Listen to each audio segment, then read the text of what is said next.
بسم اللہ الرحمن الرحیم۔ ایک بار لڑکی نے مولانا سے کہا، ایک بات پوچھوں؟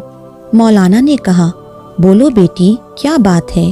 لڑکی نے کہا، ہمارے سماج میں لڑکوں کو ہر طرح کی آزادی ہوتی ہے، وہ کچھ بھی کریں، کہیں بھی جائیں، اس پر کوئی روک ٹوک نہیں ہوتی، جبکہ لڑکیوں کو بات بات پر روکا جاتا ہے، یہ مت کرو، وہ مت کرو، گھر جلدی آ جاؤ۔ یہ سن کر مولانا مسکرائے اور کہا، بیٹی، آپ نے کبھی لوہے کی دکان میں باہر پڑے لوہے کو دیکھا ہے؟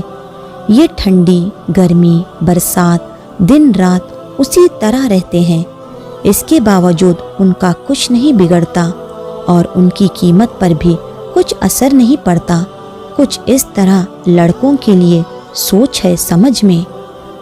اب آپ چلو ایک سنار کی دکان پر، ایک بڑی تجوری، پھر اس میں ایک چھوٹی تجوری، اس میں رکھی چھوٹی سی ایک خوبصورت ڈبی میں ریشم پر نزاکت سے رکھا چمکدار ہیرا، کیونکہ جوہری جانتا ہے اگر ہیرے میں ذرا سی بھی خروچ آ گئی تو اس کی قیمت نہیں رہے گی۔ اسلام میں بیٹیوں کی اہمیت بھی کچھ اسی طرح ہے، پورے گھر کو روشن کرتی جھلملاتی ہیرے کی طرح، ذرا سی خروچ سے اس کے اور اس کے پورے خاندان کے پاس کچھ نہیں بچتا۔ بس یہی فرق ہے لڑکے اور لڑکیوں میں۔ پوری مجلس میں خاموشی سی چھا گئی۔